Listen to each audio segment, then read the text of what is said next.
नमस्कार, prime time में आपका स्वागत है और मैं हूं ललित खजूरिया। दिल्ली का दंगल बड़ा दिलचस्प हो गया है। जिस ई रिक्शा को लेकर अरविंद केजरीवाल ने जबरदस्त विरोध किया था, यानी कि उनके हक में बात की थी, उसी ई रिक्शा का पर एक मास्टर स्ट्रोक खेला है भारतीय जनता पार्टी की सीएम उम्मीदवार किरण बेदी ने आज ई रिक्शा पर बैठकर चुनाव प्रचार किया, लोगों से मुलाकात की। तो वहीं आम आदमी पार्टी ने भी कहीं ना कहीं कमर कस ली है, लेकिन उस बीच कांग्रेस ने भी अपना मैनिफेस्टो पेश कर दिया है। कांग्रेस का यह कहना है कि अगर उनकी सरकार बनती है तो वो 200 यूनिट तक ₹1.5 लेगी और 400 यूनिट के बाद वो 50% सब्सिडी देगी बिजली में। इन तमाम मुद्दों पर हम चर्चा करेंगे, लेकिन आइए पहले एक रिपोर्ट देख लेते हैं कि किरण बेदी ने किस तरह से यह मास्टर स्ट्रोक खेला ई रिक्शा के जरिए।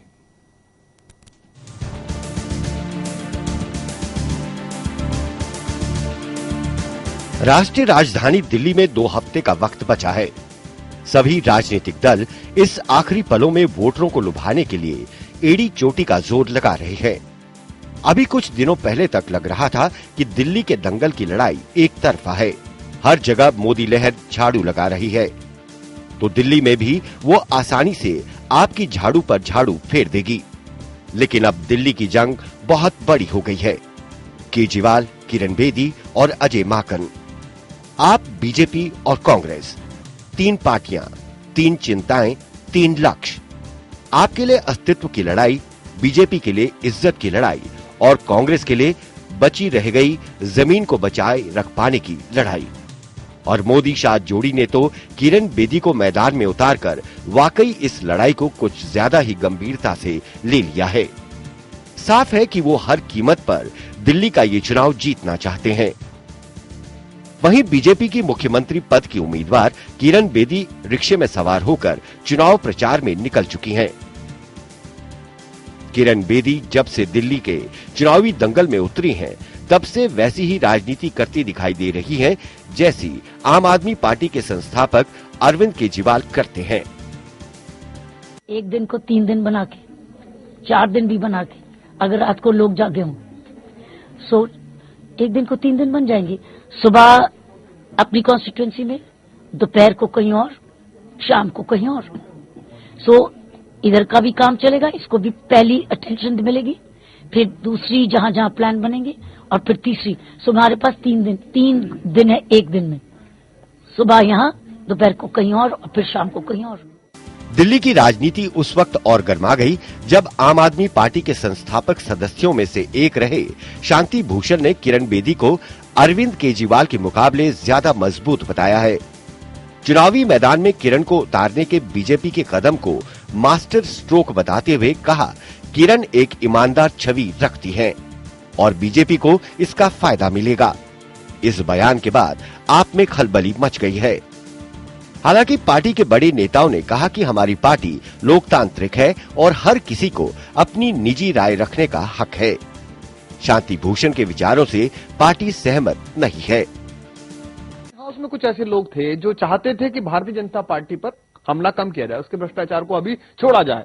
और वो लगातार, आपने देखा है कि आंदोलन समाप्त होने के बाद किरण बेदी लगातार ये कहती रही हैं, पॉलिटिक्स में जो है लेसर इविल को चुना जाता है, बेटर को चुना जाता है, बाकायदा उन्होंने। और आपको याद होगा जब पार्टी बनी भी नहीं थी, तब 2012 के पहले इंटरव्यू में, एबीपी चैनल को दिए इंटरव्यू में अरविंद ने कहा था, जब उससे पूछा गया था किरण बेदी क्यों नहीं, तो उसने कहा हमने किरण बेदी से बात की है, पर वो चाहती हैं कि भाजपा पर हमला न किया जाए। और जब कोयला आंदोलन हुआ था, जब हम सोनिया गांधी जी के दरवाजे पर और तत्कालीन प्रधानमंत्री मनमोहन सिंह के दरवाजे पर गए थे, उसी समय जब नितिन गडकरी जी के यहाँ गए थे, तो उस दिन वो तय था उनका आना, किरण बेदी जी का शेड्यूल में था, चर्चा हुई थी आईएसी की, और अगले दिन वो नहीं आई थी। उन्होंने कहा मैं यहाँ नहीं जाऊंगी, आपको जाना है तो इन 2 जगह जाइए। तो ये तो बहुत सामान्य बात है, इसमें कोई खास आश्चर्य करने वाली बात नहीं। तो पूरे देश को तभी भी पता था, अब भी पता है कि वो आंदोलन इंडिया अगेंस्ट करप्शन था, और आज भी वो हम इंडिया अगेंस्ट करप्शन ही बनाए रखना चाहते हैं। वहीं किरण बेदी को सक्षम नेता बताते हुए बीजेपी ने शांति भूषण के बयान को सराहनीय बताया है। साथ ही आप और केजरीवाल पर निशाना भी साधा है। सभी जनता इस विषय को मानती है। डॉक्टर किरण बेदी एक बहुत ही सक्षम मुख्यमंत्री के रूप में दिल्ली में काम कर सकती है, उभर सकती है। और जहां तक आम आदमी पार्टी का सवाल है, वो केवल अरविंद केजरीवाल पार्टी बन गया है उस पार्टी में एकेपी में अरविंद केजरीवाल के अलावा किसी और नेता को महत्व नहीं दिया जाएगा, न उनकी सुनवाई होगी। तो शांति भूषण जी ने कई बार उस पार्टी को सुझाव देने के लिए कोशिश किए हैं, बट लेकिन उनका सुनने वाला वहां कोई नहीं है। तो इसलिए आम आदमी पार्टी अरविंद केजरीवाल पार्टी बन गई है। बीजेपी ने भले ही पूर्व आईपीएस किरण बेदी को मुख्यमंत्री पद का उम्मीदवार बना दिया हो और किरण के चेहरे पर चुनाव लड़ रही हो, लेकिन दिल्ली की लड़ाई में मोदी और शाह जोड़े के लिए कई परेशानियां हैं। एक तो ये कि दूसरे राज्यों की तरह यहाँ मुकाबला न कांग्रेस से है न यूपीए के किसी पार्टी से। यहाँ राष्ट्रपति शासन के रूप में केंद्र सरकार ही खुद राज कर रही है और मुकाबले में केजरीवाल हैं, जिनके खिलाफ बीजेपी के पास 49 दिनों के भगोड़े और अराजकवादी केजरीवाल जैसी बातों को छोड़कर कोई मुद्दा ही नहीं है। केजरीवाल का मुकाबला कैसे हो? बीजेपी जरूर नर्वस है। इसीलिए केजरीवाल के खिलाफ ट्रम्प कार्ड के तौर पर मोदी शाह जोड़ी ने किरण बेदी पर दांव लगाया है। बीजेपी में या फिर बाकी राजनीतिक दलों में ऐसा शायद ही कभी हुआ हो कि पर्चे दाखिल होने का काम शुरू हो जाने के बाद कहीं से संभावित मुख्यमंत्री को आयात किया जाए। और फिर अब तक तो पार्टी बहुत इतराते हुए सभी राज्यों में सिर्फ मोदी के चेहरे पर चुनाव लड़ती रही, तो इस बार उसे बाहर से एक चेहरा लाने की जरूरत क्यों पड़ गई? क्या मोदी लहर ढलान पर है? और अगर ऐसा है भी तो किरण बेदी क्या पार्टी को कोई ऐसा करिश्मा दे पाएंगी जिसकी उनसे उम्मीद की जा रही है? वो बहुत कड़क पुलिस ऑफिसर रही है। राजनीति में बहुत लचीलापन चाहिए। दिल्ली बीजेपी पहले से ही गुटों में गुटगुटाती हुई है। बाहर से आई किरण बेदी पार्टी के अंदर कितने लोगों को जोड़ पाएंगी? और फिर सबसे आखिर में सबसे बड़ा सवाल है कि क्या केजरीवाल की अपील को वो काट पाएंगी जिसके लिए उन्हें लाया गया है। Bureau report, Gulistan news.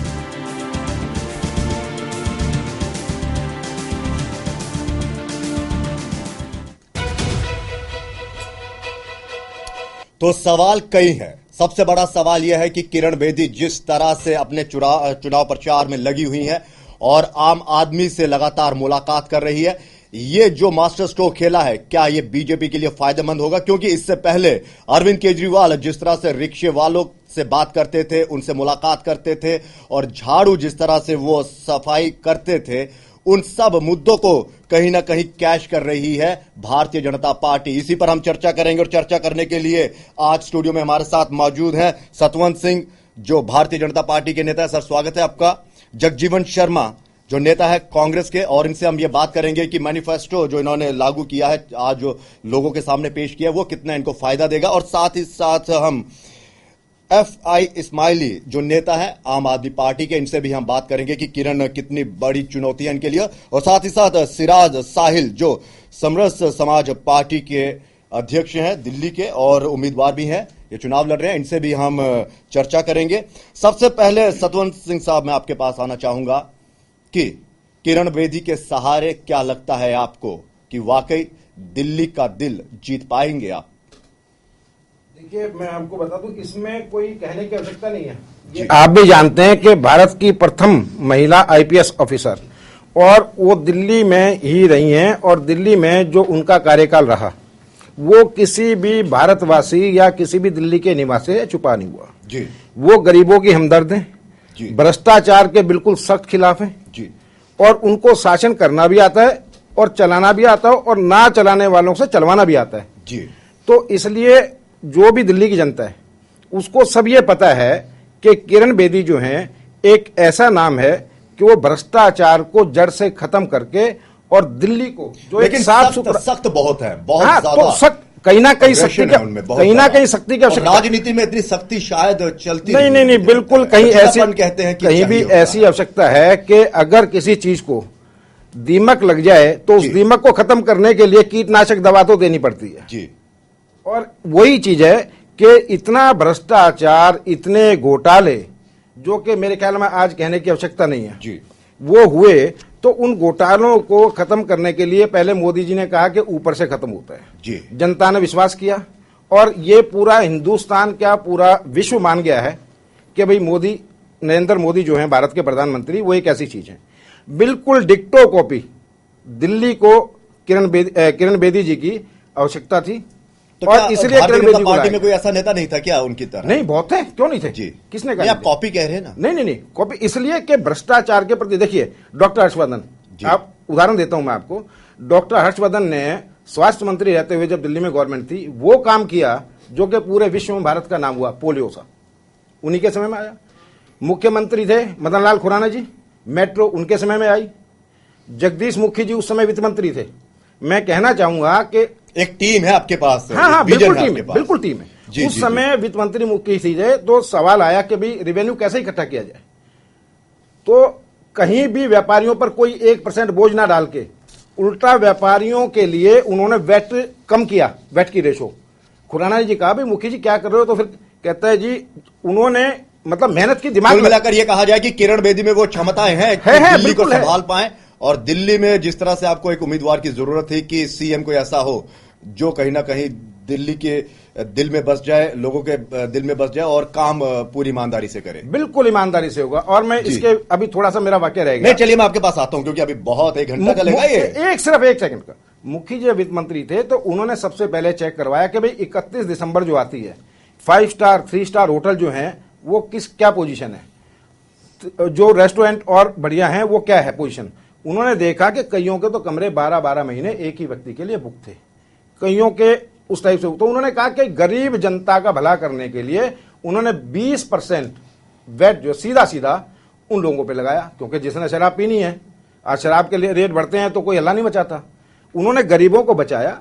तो भाजपा के पास एक से एक कड़ी ऐसी ये है। पुरानी बातें, अब नई बातों पे हाँ, अब वो जमाना गया, अब नई बातों की बात करेंगे। जी, जी, जगजीवन साहब, जिस तरह से मैनिफेस्टो आज पेश किया गया, 200 यूनिट तक ₹1.5 लिया जाएगा, 400 तक 50% आप रिबेट देंगे कहीं ना कहीं जनता, और सीवर कनेक्शंस जो हैं वो फ्री देंगे। यानी कि वो चीजें जो आपने 15 साल में करनी चाहिए थी वो अब आप करना चाहते हैं। पहले तो मैं आपसे कहूं कि अपनी आप भूल सुधार करें जी क्योंकि यही हम बात बार बार कहते हैं जी कि हिंदुस्तान के चैनल्स ने दिखाया कुछ जाता है और सच्चाई कुछ और होती है। अच्छा, अभी आपने ई रिक्शा की बात की, मैं अभी नहीं, आपकी रिक्शा, क्लिपिंग देख रिक्शा, रहा हाँ, मैं रिक्शा आपको के देख ऊपर। रहा था अभी। जी, जी, आप मुझे रिक्शा। अपनी बात कहने जी, दें। जी, रिक्शा ठीक है, हाँ, ठीक मुझे है। अपना पक्ष रखने दें। जी, जी, जी। क्योंकि इतनी बड़ी भूल आपने कहा कि आज उन्होंने ई रिक्शा पर एक नहीं, ये नया अध्याय लिख दिया। जी। मुझे बड़े अफसोस की बात है। नहीं, अफसोस की ई बात, रिक्शा के बारे में उनका दृष्टिकोण बिल्कुल वही है जी जितने इतने लंबे समय से ई रिक्शा की पॉलिसी बनाने के चक्कर में, जी, वो भी जब कोर्ट ने उनको आदेश दिया कि आप इनके लिए एक पॉलिसी बनाइए, तब वहां पर आपको पता है कि ई रिक्शा हमारे समय में आई, कांग्रेस तो के आपने भी शासन तो में आई। कोर्ट की डायरेक्शंस को कहीं ना कहीं फॉलो नहीं किया था। नहीं, उस समय बात क्या नहीं थी। उस आपने- समय उस उस समय समय में क्या था? उस समय- आपने उस समय आपने क्या क्या था? देखिए, सरपंच जी आपने की शांत सुनिए, रहिए। उस समय मुझे बात आपने है, जब मैं आप आपने आप जब इंटरप्ट ना चलाया करें, था, तो आपने नहीं तो आपके लिए बोलना मुश्किल है। एक मैं बात कह रहा हूं, मिनट, मेरे उनसे आपने डायलॉग आपने मुझसे हाँ। सवाल किया, मैं आपको बता दूं, बिल्कुल, जब मैं आपको आपने कहता हूं, ई-रिक्शा आप तो शांत- आपने- अभी शांत रहें, आप अभी एक मिनट, रुको। मैं आपके पास मैं आऊंगा, आपको आपके पास आऊंगा, आप आएंगे सरपंच जी, अपना- आप दीजिएगा जवाब। मैं आपको लेकिन ई बताता रिक्शा हूं। जब लाया गया था, कोई ऐसा प्लान नहीं किया गया था। लेकिन फौरन हमारा आपने मकसद- इसलिए किया था हमारा क्योंकि इसके पीछे किसी बड़े बड़े चीज को लाने- बिजनेसमैन का नहीं, हित बिल्कुल था, नहीं था ये। तभी ये ऐसा- कोर्ट में केस गया। सर, ऐसा कुछ भी आपने नहीं था। कभी भी उस ई रिक्शा को उसके उस लिए तरीके हर से चीज के उस लिए, तरीके से देखिए, सड़कों किसी पर लाने नहीं के उतारा लिए- उतारा लाने जिस के लिए तरीके से उतारना उसकी चाहिए एक था। और ये रचना, वही ई रिक्शा है एक प्लानिंग जिसकी होती वजह है। से कई आप बच्चों अभी- की जान गई और मैं- सुप्रीम कोर्ट को नहीं, इंटरव्यू ऐसा- करना पड़ा। या मैं अपनी मानता गलती हूं, सुधारिए। मैं मानता हूं। बाकी दूसरी हर बात, चीज के अंदर एक बाकी सुधार की दूसरी बात जरूरत सुनिए, होती है। सुनिए, सुन तो हर- लीजिए, सुनने हाँ। की क्षमता नहीं, रखिए। क्षमता है बिल्कुल ही। नहीं है, इतनी है, नहीं दिख रही है बिल्कुल ना। क्षमता है, इतनी ऐसी हताशा बात किस नहीं बात है। की? आप अपनी एक इतनी गलती पर हताशा? इतने आग बबूला मत होइए। मैं आग अगर बबूला मैंने नहीं हो रहा। आपकी एक कमी को उजागर नहीं, नहीं, किया मेरी तो कमी, मत होइए। मैंने अपनी कमी, मैं अपनी वो कमी, नहीं है, मैं आप अपनी वो कमी कमी को तो जन कर रहा हूं, मैं अपनी पूरी कमी जनता है, को पता है वो कहीं कमी। नहीं हो गया। लेकिन रिक्शा की अगर बात की जा रही है, अरविंद केजरीवाल पर सवाल चल रहा था। अरविंद केजरीवाल वो है जिन्होंने रिक्शा पर सियासत की है, चाहे वो ऑटो रिक्शा हो, चाहे ई रिक्शा हो, चाहे सिंपल रिक्शा हो। इन लोगों को उन्होंने साथ जोड़कर अपने साथ लेकर ये चले थे, इसीलिए इस रिक्शा की बात हो रही है। मैं यही बात कहना चाहता हूं। आज सही मायने में बात यही है जी कि हम लोग मुद्दों पर सियासत करना चाहते हैं या जी। मुद्दों के लिए हल खोजना चाहते हैं। जी अभी एक बात आई जी कि अभी कहा गया कि भाई क्योंकि जी घुन लग गया था, जी दीमक लगी हुई थी, जी। कीटनाशक दवा देनी थी। जी। अब ये मुझे पता नहीं कि राजनीति में किन लोगों को घुट लग गया था दिल्ली के भाजपा की अरे राजनीति में। कॉमनवेल्थ गेम किन में भाजपा की कॉमनवेल्थ गेम घोटाला कॉमनवेल्थ गेम का क्या पूरा पैसा लगा? कॉमनवेल्थ गेम क्या हुआ? मुद्दे पे आइए, आप पुरानी बातें मत कीजिए। आपस में घोटाला कितने घोटाले बता रहा हूँ अभी, तीनों चोर है। आपके पास मौका दिएगा। अरे बात पूरी करने का मौका देता हूं। बात में बात जगजीवन जी आप बोलिए। टाइम तो देंगे, अरे सबको टाइम देंगे, वो टाइम देंगे। आप बिजली की आपने मुझे कहा कि आज आपने ₹1.5 यूनिट की बात क्यों, ₹1.5 की बात क्यों कही? अरे ये घुमा रहे हैं बात को, टाइम खराब कर रहे हैं। क्योंकि पहले जब आपको मिलेगा सर, 93 से 98 में जब भाजपा की सरकार थी दिल्ली में, जी, और किस प्रकार दिल्ली के अंदर 3 मुख्यमंत्री दिए गए, उस टाइम दिल्ली के अंदर लेकिन तीनों ने कोई घोटाला नहीं किया, तीनों ने टाइम खराब किया और कुछ नहीं किया। क्या लगता है कि अब भाजपा के तीनों मुख्यमंत्री के ऊपर कोई एक उंगली घोटाले की नहीं आई। शांति रखिए, शांति भाजपा के, अरे शांति रखिए, बहुत बोल लिया आप लोग, चुप रहिए, शांति रखिए, शांति 1 by 1 भाजपा के किसी भी 1 by 1 तमाशा मचाए। आपको क्या लगता है कि किरण बेदी जी ने जिस तरह से रिक्शा पर सवार होकर जो एक मास्टर स्ट्रोक खेला है, क्योंकि रिक्शा वालों की आप बात करते हैं, आम लोगों की आप बात करें। दूसरी बात, कांग्रेस का जो मैनिफेस्टो है, बिजली पर आपने बड़ी जबरदस्त गेम खेली थी और आपको फायदा हुआ था। आज कांग्रेस ने उसी बिजली पर मास्टर स्ट्रोक खेला है। कितना बड़ा आपके लिए ये एक झटका है, या फिर आपको लगता है कि नहीं, ये सब वादे ही रह जाएंगे और आम आदमी पार्टी एक ऐसी पार्टी है जो वादों पर खरा उतरती है? बहुत बढ़िया सवाल किया। देखिए, मैं आपको सबसे पहले तो ये बधाई दूंगा अपने दोस्त सतवंत जी को, जिन्होंने कम से कम ये तो माना कि भ्रष्टाचार है। भ्रष्टाचार मिटाने के लिए किरण जी को ही आगे लाए, पहली बात तो मैं बधाई दूंगा आपको कि आपने इस बात को माना। एमसीडी पिछले 7 सालों से दिल्ली में राज करती है भाजपा एमसीडी पे, और एमसीडी सबसे मोस्ट भ्रष्ट डिपार्टमेंट है पूरे हिंदुस्तान में। आप करंट पे बोलिए ना, सुन लीजिए सर, करंट की बात कर रहे हैं आप विचलित ना हो, जवाब देने दीजिए आप, सुन तो लीजिए। ठीक है, अब रही बात ई रिक्शा की। 2.5 लाख ई रिक्शा वाले 6 महीने तक बेरोजगार रहे जी। उनके घरों की रोजी रोटी की किसी को चिंता नहीं थी। कांग्रेस ने एक बार भी उसके लिए विरोध प्रदर्शन नहीं किया, एक बार भी उनके लिए सवाल नहीं उठाए, एक बार भी उनके मुद्दों को लेकर करके प्रेसिडेंट से, राज्यपाल से, किसी से नहीं मिले। ठीक है, तो ये दर्शाता है कि भाई आप किस ओर जाना चाहते हैं। पहली बात देखिए, आज उसी रिक्शा का इस्तेमाल कर रहे हैं, चाहे वो ई रिक्शा हो, चाहे वो सिंपल रिक्शा हो, या फिर ऑटो में बैठ के वो किया जाए। हम बहुत स्वागत करते हैं ललित जी इस बात का कि कम से कम इन दोनों पार्टियों को कम से कम ये तो ज्ञान आया कि आम आदमी पार्टी का फॉलो कर लो, किसलिए फॉलो कर ले, किसलिए किसका फॉलो कर ले, जो मुद्दे जनता के हमने उठाए आज हमारा उसको कॉपी कर रहे हैं, किसका फॉलो कर ले, बोलने दीजिए। देखिए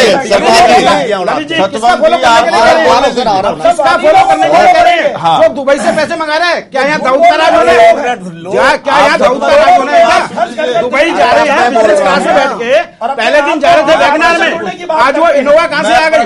पहले जा रहे थे, मेरी बात सुन लीजिए, तीनों को बड़ी बड़ी गाड़ियां कहाँ से आ गई? बात कर रहे हैं, मैं आप प्रश्न पूछ रहा हूं। मुझे बोलने की इजाजत है? हाँ बिल्कुल, नहीं बोल लूं? बोलिए बोलिए, आप बोलिए, इजाजत दीजिए, बोलिए। ठीक है, ठीक है। सिराज जी, मैं आपके पास आता हूं। मैं सबसे पहले ये कहना चाहता हूं कि जो दिल्ली में चुनाव हो रहा है, वो चुनाव ही जो है बेईमानी से हो रहा है। कोड ऑफ कंडक्ट लागू है, उसके बावजूद बीजेपी, कांग्रेस और आम आदमी पार्टी करोड़ों रुपए इलेक्ट्रॉनिक मीडिया पे, न्यूज़पेपरों में और होल्डिंग, बैनर, पोस्टर पे, रेडियो पे प्रचार में खर्च कर रही है। क्या यह कोड ऑफ कंडक्ट का उल्लंघन नहीं है? एक सवाल। दूसरा सवाल, ई रिक्शा की बात किरण बेदी कर रही है, आज उस पे चल रही है। नहीं, रिक्शा पे चल रही है। ई रिक्शा, अच्छा रिक्शे पे ही। और ई रिक्शे का मुद्दा जो अरविंद केजरीवाल ने उठाया था, अरविंद केजरीवाल हर मुद्दे को उठाते हैं और बीच में मझधार में छोड़ देते हैं। इनके स्पोक्स पर्सन ने ही अभी कहा कि 4.5 लाख रिक्शे वाले 6 महीने तक बेरोजगार रहे, इसका जिम्मेदार कौन है? अरविंद केजरीवाल। दूसरी चीज, कांग्रेस की सरकार में जो ई रिक्शा शुरू हुआ था, उस वक्त शीला दीक्षित ने ऐसी पुख्ता योजना क्यों नहीं बनाई कि सुप्रीम कोर्ट को इंटरवीन करना पड़ा? हमारे ये देश सवाल में तो हमने पूछा जी, हमारे देश में सबसे बड़ा दुर्भाग्य यह है कि हम लोग एक लकुना छोड़ देते हैं और जो उद्योगपति हैं, जो पूंजीपति हैं, उनके फेवर में फिर गरीबों के पेट पे लात मारते हैं। उदाहरण के तौर पे ई रिक्शा ऑटो वालों को टक्कर दे रहा था, ई रिक्शा सस्ता पड़ रहा था, जनता को उससे फायदा हो रहा था। ऑटो माफिया दिल्ली में जो ऑटो की कीमत 2.5 लाख रुपए है, वो 5.5 लाख रुपए में देते हैं प्राइवेट फाइनेंस करके। इसका आप अध्ययन करवाइए, इसकी रिसर्च करवाइए। वो ऑटो माफिया, सरकार तक उनकी पहुंच है, उन लोगों ने वहां पैसा पहुंचाया और ई रिक्शा बंद हुआ। और ये भगौड़े एक मिनट सिराज जी, आप तो सीधा सुप्रीम कोर्ट जी, बिल्कुल मैं कोर्ट से नहीं डरता हूं, बिल्कुल गलत है। सुन लीजिए, कोर्ट को सुन लीजिए, कोर्ट को यह भी एक ज्ञान होना चाहिए, सो मोटो लेना चाहिए। कोर्ट को यह भी पूछना चाहिए सरकार से कि इतने साल से रिक्शे क्यों चल रहे थे और रिक्शे चलाने के पहले पॉलिसी क्यों नहीं बनाई? 4.5 लाख कोर्ट ने उसी के तहत को कटघरे में मैं यही तो कह रहा हूं, 4.5 गरीब लोगों ने उसी चीज को आप मेरी बात का जवाब दीजिए। गरीब लोगों ने 4.5 लाख लोगों ने अपना कर्जा ले लेके रिक्शा खरीदा कि पेट पालेंगे बच्चों का। बता दूं, ई रिक्शा पर रोक नहीं है अब। मैं क्या कह रहा हूं, नहीं तो कुछ दिन के लिए तो लगी रोक, तो ये व्यवस्था गड़बड़ होने की वजह से होता है ऐसा। तो व्यवस्था पुख्ता ना बनाना ये राजनेताओं का जो है एक शगल है, इसलिए जनता परेशान होती है। इनको अपनी राजनीति सवाल आप पे भी उठता है कि अगर आपको इतनी चिंता थी आम आदमी की, तो आपने क्यों नहीं कुछ किया? चुनाव लड़ने के लिए आप तैयार हो गए और मुद्दे लेकर आप धन आप बोल रहे हैं। मैं बता रहा हूं, मुद्दे मेरे एकदम जायज हैं। दिल्ली में 80% पूर्वांचल और प्रवासी मैंने बिल्कुल किया। क्या किया? मैंने दिल्ली में जो भी गरीब लोग हैं, चाहे वो रिक्शे वाले हों, चाहे रेहड़ी पटरी वाले हों, और चाहे आम आदमी जो गरीब हो, जिसका कहीं थाने में FIR नहीं लिखता है, वहां मैं लिखाता हूं, व्यक्तिगत तौर पर जाकर अस्पताल में इलाज कराता हूं। इस्माइली साहब, आप पर ये सबसे बड़ा सवाल है कि अगर आपने आम आदमी के लिए इतना कुछ किया, आपने उतनी लड़ाई लड़ी, तो फिर गरीब जनता के क्यों इतना उनको वो होना पड़ा, परेशान होना पड़ा? और दूसरा सवाल ये है, बिजली का बस खास तौर पर जिक्र करना चाहूंगा। कांग्रेस ने जबरदस्त मास्टर स्ट्रोक खेला है, ये आपको भी पता है, और इसका तोड़ अब आपके पास नहीं है, क्योंकि आपने जो सब्सिडी दी थी, वो जनता को जो सब्सिडी दी थी, वो कंपनियों पे आपने कटौती नहीं की थी, वो आपने सरकार की तरफ से दी थी। जबकि आपकी लड़ाई कंपनी के खिलाफ थी और कंपनी पर यह आरोप लगाते थे आप कि कंपनियां ज्यादा मुनाफा खा रही हैं, उन मुनाफों को आपने कम नहीं किया। देखिए, आपने दो मूलभूत सवाल उठाए। मैं पहले तो साहिल भाई को एक चीज बता दूं, जो इन्होंने आरोप लगाया कि चुनावी ये कोड ऑफ कंडक्ट का उल्लंघन है। इन्होंने बताया ना अभी के जो खर्चे हो रहे हैं पैसे, ये चुनावी कोड ऑफ कंडक्ट का उल्लंघन है। मैं इनकी जानकारी के लिए बता दूं कि अभी चुनाव मतलब डिक्लेयर होने के बाद जो बैनर और पोस्टर दिल्ली में विभिन्न पार्टियां लगाती हैं, उस पर कोई उतारे नहीं जाते। चुनाव आयोग से परमिशन लेने के बाद बनाती हैं। तो पहले तो आप वो खर्चा जोड़ा जाता है कैंडिडेट के खर्चे में, ये भी आप जान लीजिए अपनी नॉलेज के लिए। 70 कैंडिडेट अगर लड़ रहे हैं तो 70 में डिवाइड होगा, ये मैं चुनाव आयोग से पूछ चुका हूं। लीगल चीजें जी, आप इस पर कमेंट नहीं करें, ये लीगल चीजें हैं, ये कोर्ट की चीजें हैं। कोर्ट की चीजें तो उससे डर जाए, कोर्ट की चीजों का आप लीगल घर बैठ जाए, कमेंट नहीं करें। घर बैठने के बाद नहीं, आप जानकारी पहले हासिल नहीं, कोर्ट की चीजें क्या जानकारी है हमें, आपको नहीं है। चुनाव आयोग चुनाव आयोग एकदम उल्लंघन कर रहा है। एक तरफा जो चुनाव हो रहे हैं दिल्ली में, आम गरीब आदमी चुनाव लड़ना चाहे वो लड़ नहीं सकता है। क्या बात कर रहे हो? अरविंद केजरीवाल पूंजीपतियों को खिलौना है। आप टीवी के सामने बोल रहे हैं, मीडिया के सामने, तो फिर क्या अरविंद केजरीवाल के पास चल के बोले? इस्माइली साहब, आप पर आरोप लगाया कि पूंजीपतियों के कहीं ना कहीं खिलौने बन गए हैं। बिल्कुल खिलौने नहीं, मैं आपको बताऊंगा, अरविंद जी ने बिजली के बिल पे जो 300-280 करोड़ का सब्सिडी दिया था, वो बिजली के बिल को आधा करने के लिए दिया था, प्रथम बात। दूसरी बात, आप देखें कि इस कंट्री में जनता को तो घुमा दिया ना। नहीं, आप इसको समझिए ना। अगर आधा क्या बिजली कंपनी 2 महीने के लिए मुझे आप जवाब नहीं, बिजली कंपनियों उस पर भी कोर्ट ने कहीं ना कहीं उन सब्सिडी को कैंसिल कर दिया था। बता देता हूं मैं, दिल्ली हाई कोर्ट ने अपना निर्णय दिया था कि यह सब्सिडी वापस ली जाए। मैं आपको बता रहा हूं कि इसमें जो 280 करोड़ का सब्सिडी गया था, वो बिजली के रेट को आधा करने के लिए गया था, पहली बात। दूसरी बात, देखिए, इस कंट्री में, अपने इस देश में 6 लाख करोड़ का सब्सिडी विभिन्न एमएनसीज को जाता है। वो क्यों जाता है? वो मुनाफा कमाने के लिए जाता है। हमने जनता के हित के लिए काम किया। दूसरा, तीसरी चीज ये है कि इस समय जो अभी एयरपोर्ट बना है, एयरपोर्ट पे जो मेट्रो बना है, रिलायंस का जो बनाया था, उससे रिलायंस ने अपना हाथ खींचा है। 1800 करोड़ रुपया देने का केंद्र सरकार ने मन बना लिया है। वो सब्सिडी क्यों दिया जा रहा है? उस पर सवाल क्यों नहीं उठाते हैं? 6 लाख करोड़ मतलब कोई दूसरा चोर है तो आप भी चोरी करोगे? इसका मतलब तो ये आप जस्टिफाई करते हैं गलत नीतियों को। आप दूसरे के गलत नीतियों को, आप अपने अच्छे हो, आप ईमानदार हो, आप ईमानदार हो तो चोर हो गए। आप ईमानदारी से काम करो ना, तो चोर हो गए।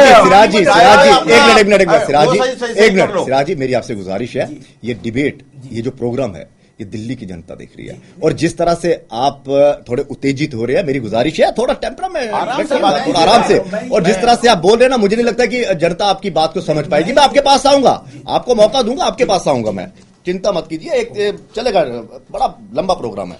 हाँ शर्मा साहब क्या कहेंगे आप? ऐसा दिल्ली में जब बिजली की सबसे पहले एक समस्या बिजली की 93 से 98 तक ये थी कि दिल्ली में बिजली बड़ा कट हुआ और 24 घंटे दिल्ली के लोगों को बिजली नहीं मिलती थी।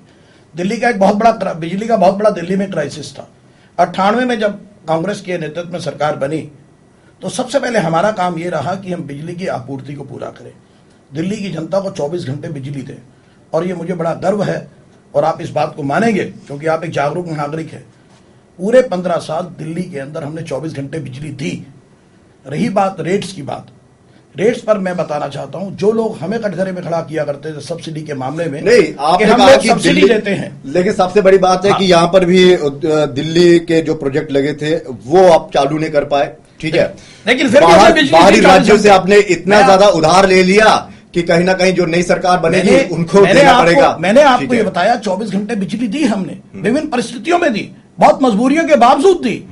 अगर हमने सब्सिडी दी तो हम कटघरे में खड़े किए गए कि हम लोग।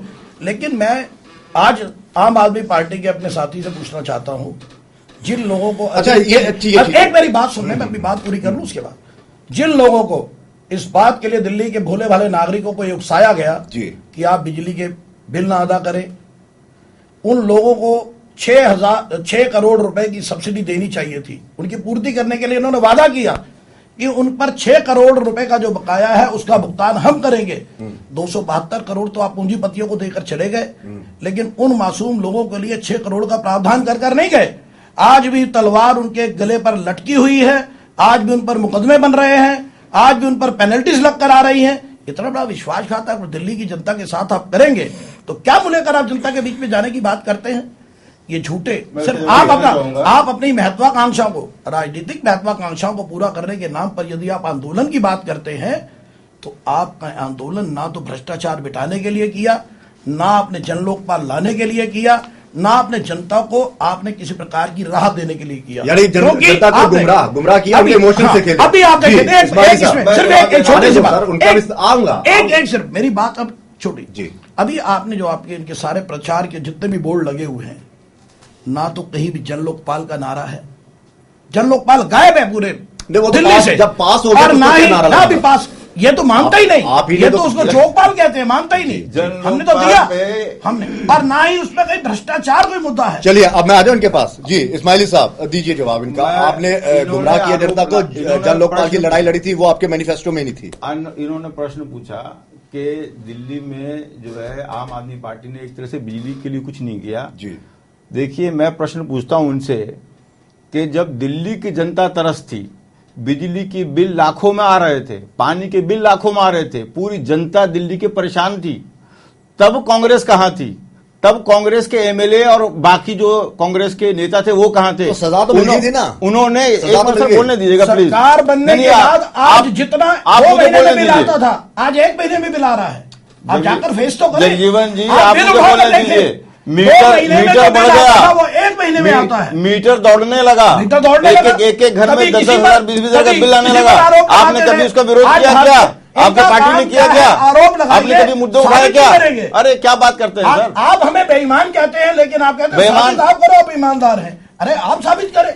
आप हमारे वो तो बेईमान तो सर कोर्ट गए जी। मैं अपने बिहार जेल गए। मैं अपने दोनों सहयोगियों से पूछना चाहता हूं। पहले तो मैं इस्माइल से पूछना चाहूंगा कि जब अरविंद जी आए थे तो उन्होंने एक डमरू बजाया मदारी वाला जी, और भीड़ इकट्ठी की कि जैसे वो मदारी दिखाता था कि हाँ छू मंतर 1 के 2 हो गए, 2 के 4 हो गए, 4 के 8 हो गए और यूं कर दिया।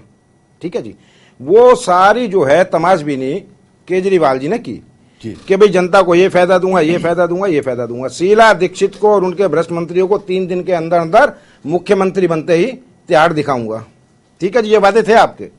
और उसके बाद ऐसे ना मैं समर्थन लूंगा ना दूंगा, क्योंकि कांग्रेस आज केजरीवाल के दिमाग में पूरी जनता जो है वो चोर, सिर्फ एक केजरीवाल ईमानदार जी। ठीक है जी। आज वो किरण बेदी जी को भी कह रहे हैं, शाजिया आलमी को भी कह रहे हैं, बिन्नी जी को भी कह रहे हैं, आज प्रशांत भूषण जी की भी सचिव उनकी भी स्टेटमेंट को गलत बता रहे हैं। कल को जो है इन भाई को भी पता चलेगा, इनको भी कह देंगे कि हाँ भी ये गलत है।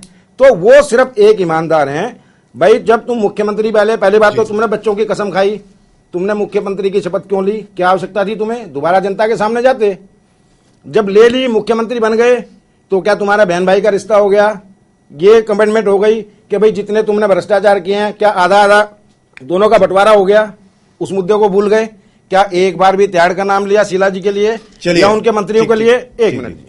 उसके बाद के जो इन्होंने उसके बाद का जो ये पार्लियामेंट में कूदे, असली कहानी हकीकत उसकी बताने जा रहा हूं कि आप भी बैठे हैं और आपने भी पहले आप में काम किया। आपने बताया कि भाई जो कार्यकर्ता 6 महीने पुराना आपका मेंबर होगा और 10 विधानसभाओं में 100 घरों में जाकर उनके मोबाइल नंबर, उनका एड्रेस, उनका आईडी नंबर, उनका काम है ना। नहीं एक मिनट समझ लीजिए ना जी, समझ लिया। हकीकत पब्लिक के सामने जानी चाहिए। ये सब चीजें होनी चाहिए, उस कार्यकर्ता को टिकट मिलेगी, अदरवाइज किसी को नहीं मिलेगी। आज मैं अपने सर ये पार्टी का अंदरूनी मामला नहीं सुनिए तो सही, एक मिनट सुनिए। ऐसे एक भी कार्यकर्ता को केजरीवाल जी ने टिकट नहीं दी और उसके कारण वो कार्यकर्ता छिनभिन हो गए और सड़कों पे उनको बुरावाला कहना शुरू कर दिया। सारे जितने भी पार्लियामेंट के मेंबर पार्लियामेंट की टिकट दी थी, बहुत मोटा पैसा लेकर अरविंद केजरीवाल जी ने टिकट दिए और इसलिए ये जो बिखरा हुआ आप पार्टी का, इसका मेन कारण ये रहा। इस्माइली साहब, मैं आपके पास आना चाहूंगा। इन्होंने कहा कि जब सरकार बनी तो आपके वादे थे। वाकई जनता के जहन में ये चीजें तो हैं ना। आपने शीला दीक्षित जी के खिलाफ कोई कार्रवाई की ना, आपने पूरी सरकार चलाई, आप लोगों से रूबरू हुए, लेकिन इतनी भीड़ हुई आप भाग गए। मतलब अपने वादों से भागने की जो ये एक प्रवृत्ति है आम आदमी पार्टी के नेताओं में या सीएम साहब के, जो पूर्व सीएम साहब हैं, उनमें ये चीजें जहन में तो होंगी ना लोगों के। देखिए, सर्वप्रथम हमारे जगजीवन जी ने प्रश्न जो उठाया अभी जन लोकपाल का, ध्यान से सुन लीजिएगा प्लीज। नहीं सुनेंगे। जन लोकपाल के इशू पे कांग्रेस पार्टी ने हमारा साथ नहीं दिया। जब वो सदन के पटन पर आया, कांग्रेस पार्टी ने बीजेपी से मिलकर, अरे भाई कांग्रेस के खिलाफ बात सुन लीजिए सर प्लीज, भ्रष्टाचार की बात सुन लीजिए, भ्रष्टाचार की बात सुन लीजिए, भ्रष्टाचार आप पहले मेरी बात पूरी कर लीजिए। पहले इसके बाद अपने आपने सब कुछ पहले आप बात सुनिए, खैर तो रखो सर, जनता देख रही दिल्ली की, जनता लीजिए, जनता के सामने जनता के सामने क्वेश्चन आ रहे हैं। जवाब मैं बोला कि आपके बीच में जवाब बोल रहे थे, सतवंत जी सुनिए ना, आपके बीच में मैं बोला क्या जवाब बोल रहे थे, सुनेंगे तभी आपकी बात। चलिए इस्माइली साहब कहिए आप। ठीक है, तो एक तो जन लोकपाल पर ये चीजें दिल्ली की जनता जानती है। जहां तक वादा निभाने की बात है, आम आदमी पार्टी ने वादा किया था बिजली को आधा करने का, उन्होंने बिजली का रेट आधा किया। मेरी बात सुन लीजिएगा। शीला दीक्षित जी के खिलाफ भ्रष्टाचार मैं बता रहा हूँ।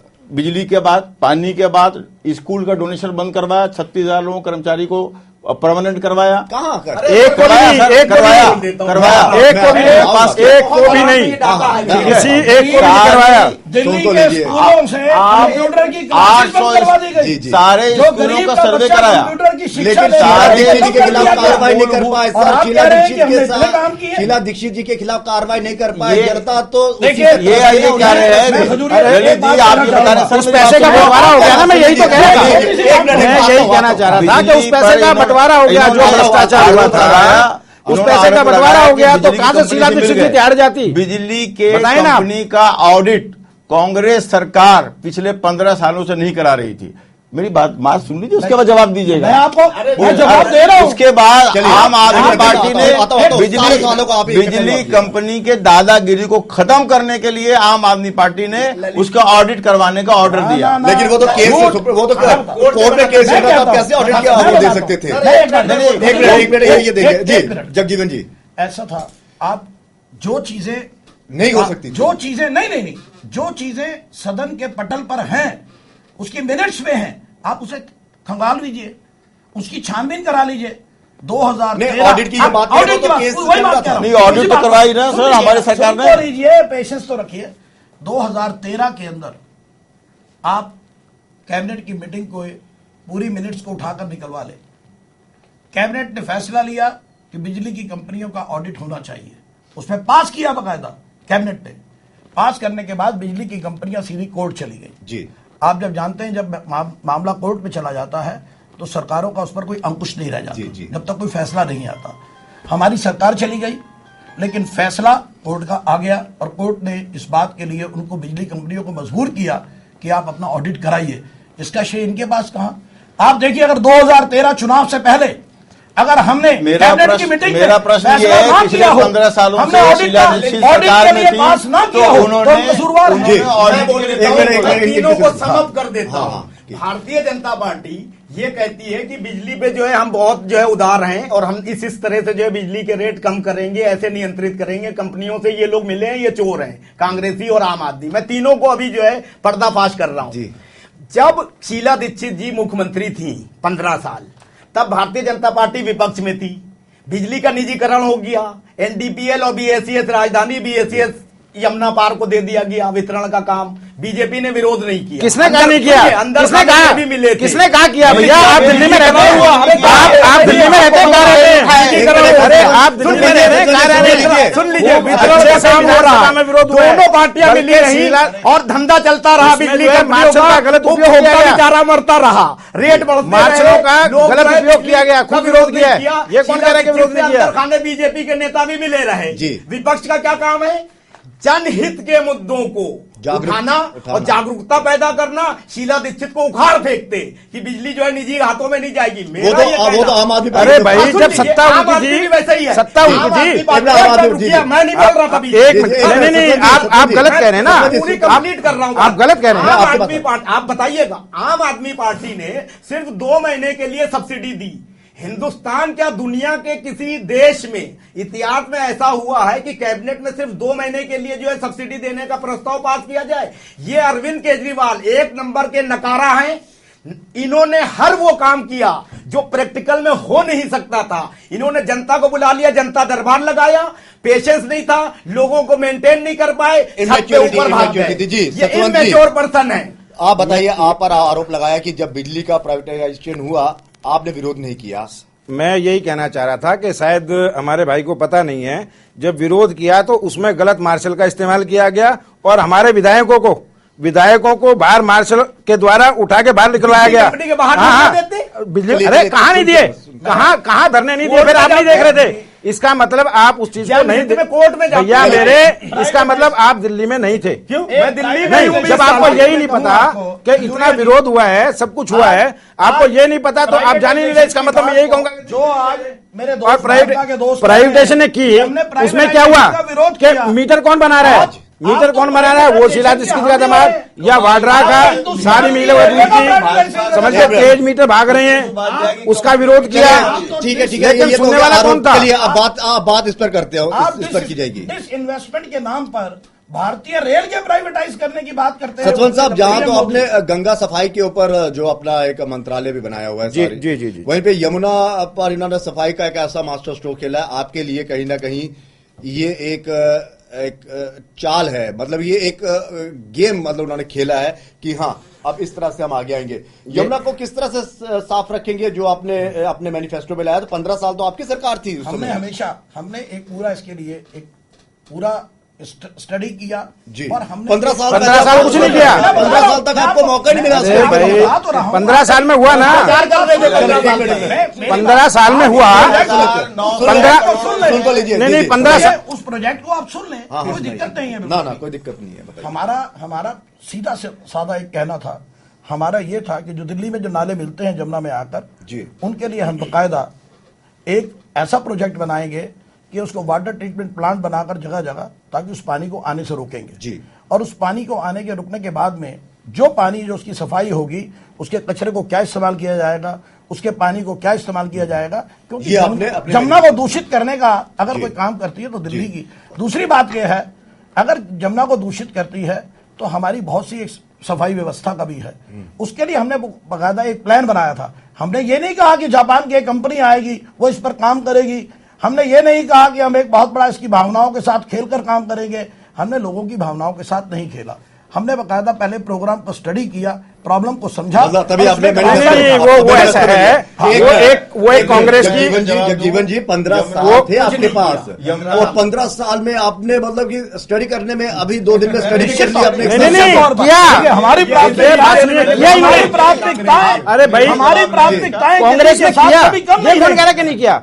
600 करोड़ रुपए पास किए, वो जेबों में चले गए। अगली बार 800 करोड़ का प्रोजेक्ट तैयार किया, वो जेबों में चला गया। उसके बाद 1500 करोड़ का प्रोजेक्ट पास किया, ठीक है जी। नोडल एजेंसी किसकी? नोडल एजेंसी इन्हीं के मिनिस्टर के भाइयों की, इन्हीं मिनिस्टरों की नोडल एजेंसी जो है वो भी उन्हीं की। नहीं तो सीधा सीधा के साथ, अरे सीधा एक प्रोजेक्ट था। एक मिनट, इन्होंने कहा कि हम तो सोच रहे हैं, अभी सोचते रहेंगे, नहीं तो सीधा सीधा भैया जो गंदे नाले जमुना पार के गिरते हैं उनके बराबर से जमुना के और थोड़ा साइज छोड़ के एक प्रॉपर चैनल उसका वो बनाओ और उसमें डालो, इधर इसको करो, ठीक है, ट्रीटमेंट प्लान बनाओ। दर्शन नहीं है, अरे अपना दिमाग नहीं है तो पड़ोसियों का ले लो भाई, अगर अपना नहीं है पड़ोसियों का दिमाग ले लो। इन्होंने वाईफाई की बात की है, गाड़ियों में देंगे और कॉलेजेस वगैरह खोले जाएंगे, स्कूल वगैरह भी खोले जाएंगे। इनको अब समझ में आ रहा है कि क्या क्या जरूरत थी और 15 सालों में हम क्या नहीं कर पाए, अब हम कर पाएंगे। क्या सर्वप्रथम जो हमारे भाई जगजीवन जी जवाब दे रहे थे यमुना पे, शीला दीक्षित ने 15 सालों में 3,900 करोड़ रुपया खर्च किया जी जमुना की सफाई पे। नहीं, अभी तो वो कह रहे हैं कि हमने पूरी ड्राफ्टिंग कर ली है, नहीं वो कर रहे हैं तो ठीक है सर, मेरी बात सुन लीजिए। 3,900 करोड़ रुपया खर्च होने के बावजूद क्या जमुना साफ हुई? जी ठीक है। नहीं, सबसे पहला क्वेश्चन आता है खर्च कहाँ किया? मेरी बात सुन लीजिए, घाटों को डेवलप मेरी बात सुन लीजिए ना सर। आप क्वेश्चन ये है कि बहुत गलत बात है, इस तरह से ललित जी डिबेट नहीं हो सकती। ये पूरी दुनिया देख रही है, दिल्ली की जनता देख रही है, आपके अंदर से वो सुन रहे थे। अब आप हमारी बात सुनने की तैयारी कमल 15 साल राज किया सर, 15 साल राज किया। थोड़ा ध्यान रख लीजिए, थोड़ा ध्यान रख लीजिए, सुन लीजिए ये बात। जी बताइए। दिल्ली की पूरी जनता आपको देख रही है, आप कम से कम सुन रहे हैं, आप जवाब तो सुनने जब सवाल कर रहे हैं तो प्रथम बात तो वो है, क्या जमुना साफ ही मेरा प्रश्न है इस पे, ठीक है। दूसरा प्रश्न ये है कि आम आदमी को जो मेन मुद्दे दिल्ली में क्या है उसको समझने की जरूरत है। बिजली, पानी, एजुकेशन, हेल्थ, ये सारा एक आम आदमी का एक बहुत बड़ा बेसिक इशू है। मैं आपको बताऊं कि दिल्ली में पूरे जो गवर्नमेंट हॉस्पिटल्स हैं वहां पर केवल 10,600 बेड्स हैं, 30,000 की रिक्वायरमेंट है, 4,000 डॉक्टर की कमी है, 15,000 नर्सेस की कमी है।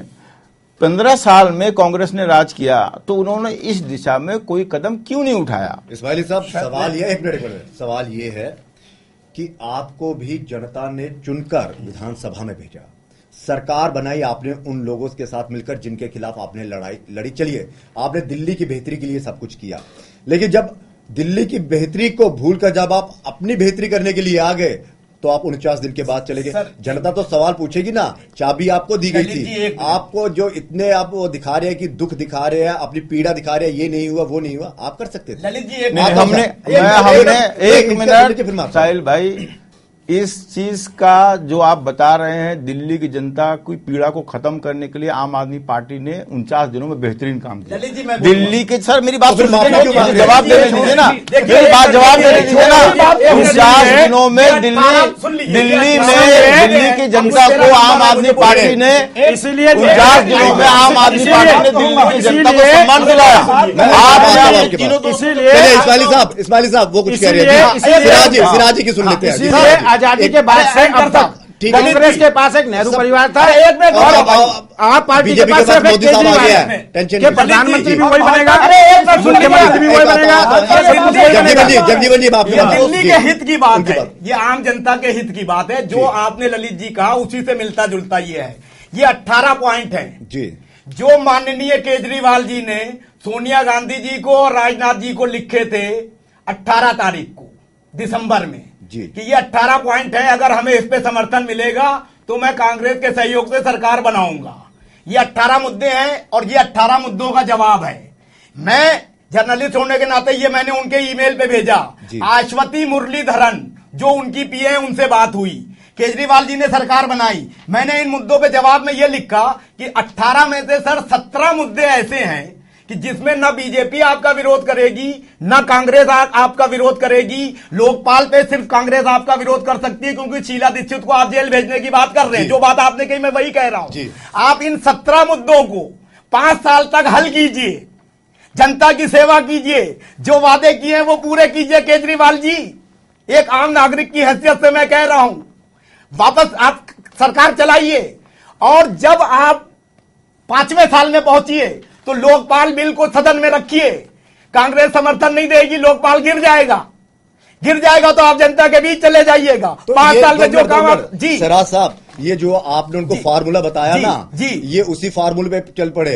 उन्होंने कहा कि फटाफट हम नहीं, वो जल्दी कर गए, उनको राजनीति करना नहीं आती है। उन्होंने नौसिखिया बना दिखाया। आपने फार्मूला उनको बड़ी जल्दी बता दिया। जी इस्माइल साहब, वाकई जनता कहीं ना कहीं सवाल पूछ रही है और जनता के मन में, और इस बार मुकाबला, ठीक है हम किसी का पक्ष नहीं ले रहे, लेकिन मुकाबला कड़ा है और जनता कहीं ना कहीं ये सवाल पूछ रही है, जब आपको मौका दिया था तो आप क्यों भागे, और आपको मालूम था कि कांग्रेस आपको समर्थन नहीं दे सकती। सिर्फ एक लोकपाल, इतनी जल्दी क्या थी आपको जन लोकपाल आने की? आप थोड़ा टाइम लगाते। बाकी जो मेन मुद्दे थे, आप खुद तो कह रहे हैं सड़क, बिजली, पानी, शिक्षा, स्वास्थ्य, ये आपकी प्रायोरिटीज में थी, लेकिन आपने उन चीजों को दरकिनार करते हुए पहले लोकपाल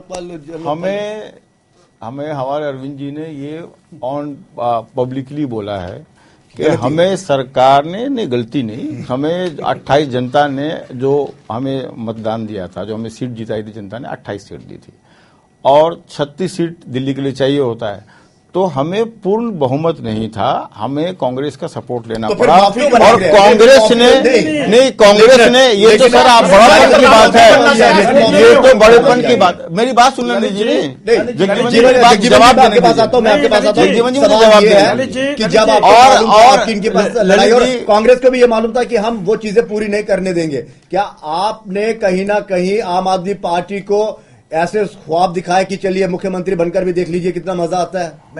मैं इसका अभी आता हूं। मैं आपको एक बात कहना चाहता हूं। 2 बातें पहले उठी जी। सबसे पहले बात आई कि स्वास्थ्य की जी। स्वास्थ्य की बात ऐसी है, सिर्फ हमारे पास में 4 हॉस्पिटल दिल्ली सरकार के हुआ करते थे। जल्दी सर, टाइम की बहुत कमी है। हाँ, आज हमारे पास में दिल्ली में हॉस्पिटल्स का जाल है जी। महर्षि वाल्मीकि हॉस्पिटल, अंबेडकर, कितने हॉस्पिटल दिल्ली में? उसके बाद भी एक बेड पे, उसके बाद भी एक बेड पे 4-4 कांग्रेस ने, उसके बाद भी एक बेड पे 4-4 एक बेड पे 4-4 इलाज होता नहीं है, सरकारी दवाइयां बेची जाती हैं। हॉस्पिटल है तो डॉक्टर कहाँ है? ये सारी कांग्रेस की समस्या थी। दवाई कहाँ है? आप बताएं, सुविधा कहाँ है? किस चीज की बात कर रहे हैं आप? एक जो है कमेटी होती है जिसका नाम होता है, नहीं मेरी बात सुनो लड़की, मुझे अपनी बात पूरी करने दे। एक कमेटी होती है एक्सपेंडिचर फाइनेंस कमेटी जी। उसमें कोई भी सरकार यदि आती है तो अपने प्रपोजल बनाकर देती है कि हम इस पर काम करना चाहते हैं, हमें फंड दिया जाए। आप उसकी मिनट्स निकलवा कर देख रहे, एक भी प्रोजेक्ट अगर जनता ने वो मिनट्स निकाल लिए होंगे ना, ईएफसी कमेटी में अगर एक भी प्रोजेक्ट अरविंद केजरीवाल ने भेजा है, एक मिनट आपके 15 सालों का एक मिनट जनता ने निकाल लिया।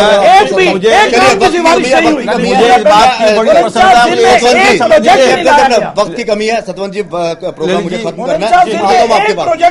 आपको क्या लगता है कि इस बार का जो मुकाबला है, किरण बेदी जी जो आपके सीएम की उम्मीदवार हैं, आपको क्या लगता है जितने यहाँ पे इन्होंने गिना है, जो मुद्दे गिना है, चाहे वो बड़े जटिल हो या आसान हो, 5 साल में आप पूरा कर पाएंगे? बिल्कुल सरकार आपकी बनेगी, सबसे बड़ा सवाल ये है। कर पाएंगे, बिल्कुल पूरा कर पाएंगे। तीनों पे 3 मुख्यमंत्री, लेकिन कांग्रेस जैसा कोई नहीं, किसी के ऊपर कोई भ्रष्टाचार का आरोप नहीं, ठीक है, किसी ने कोई, मतलब सरकार आपकी बनेगी इतने आपको जी पूरा यकीन है? कांग्रेस के मैनिफेस्टो से कोई आपको थ्रेट? किसको? अरे नकली मैनिफेस्टो, चलिए ठीक है, नकली मैनिफेस्टो, चलिए ठीक है जी। जगजीवन जी, नकली मैनिफेस्टो है, कोई मैनिफेस्टो थोड़ी है, आपने नकली तैयार मैनिफेस्टो किया है। है, कुछ लगता है कि आपने तो कहीं ना हाथी कहीं के अरविंद दांत केजरीवाल जी खाने से के और कुछ दिखाने आपने सीखा है कि ये 50 दिनों में क्या हुआ? ललित जी, क्या लगता है इस मैनिफेस्टो के दम पर सरकार बना पाएंगे? निश्चित तौर पर हमने एक नारा दिया है जी कि टूटी विकास की डोर जी चले वापस कांग्रेस की ओर। जी उस विकास की डोर को पुनः चालू रखेंगे जी। दिल्ली के अंदर डेवलपमेंट करेंगे। और आज दिल्ली की तस्वीर बदली है, जो थोड़ा दिल्ली बहुत को बड़े- और जी, चमकाएंगे। जी इस्माइली जी, खाली आपका वक्त हो गया सर। अफसरशाही के हवाले नहीं, जगजीवन की नौसिखिए लोगों के हाथ में जी, मैं बहुत- इस्माइली साहब वक्त की कमी है, बताइए। मैं आपको क्या अरे, लगता है कि सतमंजी मास्टर रुक स्ट्रोक जाए। जो खेला है बिजली का, चाहे कॉलेज का हो या फिर सीवर जो कनेक्शन है उनका, जो इन्होंने जो मास्टर स्ट्रोक खेला है, क्या लगता है आपके खिलाफ कितना जा सकता है? क्योंकि 49 दिन में जो सरकार बनाई है वो देखते हैं कि देखा इन्होंने कि किस तरह से हम अब वो मुझे ललित जी इस बात की बहुत खुशी है कि जनता राजनेताओं से अब सवाल पूछने लगी जी। ये एक आम आदमी पार्टी का करिश्मा है। पहले आप देख लीजिए, रिप्रेजेंटेटिव जीत के जाता था, जनता का कभी मौका नहीं मिलता था राजनेताओं से, मंत्रियों से अपने रिप्रेजेंटेटिव से सवाल पूछने का। आज लोगों के अंदर इतनी हिम्मत आ गई है कि वो अपने मुद्दे का सवाल पूछ रहे हैं। और ये इसका श्रेय तो कम से कम कांग्रेस बीजेपी दे दे आम आदमी पार्टी को। सवाल ये भी है कि सरकार अगर आपकी बनेगी तो जो आपने वादा किया था शीला दीक्षित के खिलाफ जो भ्रष्टाचार के आरोप हैं उनको खंगालेंगे? बिल्कुल, वो तो राजीनामा हो चुका है इनका। हमारा जो भ्रष्टाचार से पैसा कमाया था और हमेशा वो तो का 3 दिन मुद्दा के अंदर रहेगा। सिराज साहब, और तीन दिन के अंदर आपको बताया आपको पैसे का बंटवारा हो गया 2 मिनट में भाई, 2 मिनट से बात को आपस में बंटवारा हो गया। अरे 1 मिनट में बात कह रहा हूं तो मैं। कहां से वो अरविंद केजरीवाल कहते हैं डिबेट की बात। जी, ठीक, मैं नई दिल्ली विधानसभा से चुनाव लड़ रहा हूं। आप चुनौती दे रहे हो उनको। ठीक, मैं चुनौती दे रहा हूं और मैं उनके समर्थन में बैठ जाऊंगा। जी। पूरी दिल्ली में पिछली बार आम आदमी पार्टी के प्रोफेसर आनंद कुमार का मैंने स्पीचेस दी थी। वो प्रोफेसर साहब है, उन्होंने व्यक्तिगत हमें बुलाया था तो मैं गया था नॉर्थ ईस्ट में। ठीक, मैं उनके लिए प्रचार करूंगा। अगर वो जो है हमें डिबेट में हरा दें, वो प्लान बनाते हैं 20 लोगों को लेके, किस विचारधारा से आप जुड़े थे सर, और किस विचारधारा से हमने विचारधारा नकली साबित हुई। आप बेईमान जवाब निकला दें। वो आदमी। किस विचारधारा से आप बेईमान जुड़े निकला। आम आदमी पार्टी को? बेईमान निकला। आप जवाब देना। चलिए, आप सभी मेहमानों का बहुत बहुत शुक्रिया टाइम में आने के लिए, बहुत बहुत शुक्रिया। लेकिन सवाल ये है कि जिस तरह से जो मुद्दे लेकर चल रही है सभी राजनीतिक पार्टियां, चाहे वो रिक्शा में बैठकर प्रचार कर रही हो या फिर कोई नेता ये कह रहा है कि मेरी सरकार आएगी तो मैं बिजली को, जो पार्टियां कह रही है कि बिजली को वो इतने फीसदी उनको रिबेट देगी, ये भी देखा जाएगा कि क्या होता है क्या नहीं होता। लेकिन सवाल सबसे बड़ा ये है कि जो वादे जनता से किए जा रहे हैं ये वादे पूरे होंगे या फिर नेताओं का जो प्रचार है वो सिर्फ एक छलावा है, दिखावा है। क्योंकि हकीकत यही है, पिछले कई सालों से अगर हम देखते आ रहे हैं, आजादी के बाद से भी कई सालों से, जो 67 साल हो गए हैं, उसके बाद भी हम आज तक उन वादों को कहीं ना कहीं किसी भी पार्टी की तरफ से पूरा होते नहीं देख पाया। लेकिन इस बार जो दिल्ली का दंगल है, शायद उन सभी परंपराओं को तोड़कर जनता को उम्मीद है कि नेता या फिर जो राजनीतिक पार्टी है जो वादा उनसे कर रही है वो पूरी होंगी। लेकिन यह सब पता चलेगा 7 फरवरी को जब वोट होंगे और 10 फरवरी को जब रिजल्ट निकलेगा। और सभी लोगों से यह गुजारिश है कि वो वोट वाले दिन जरूर जाए, क्योंकि यहीं से आपको पता चलेगा कि आपके लिए कौन काम करेगा। फिलहाल आप सभी मेहमानों का बहुत बहुत शुक्रिया इस प्राइम टाइम डिबेट में शामिल होने के लिए। प्राइम टाइम में फिलहाल इतना ही, इजाजत दीजिए, नमस्कार।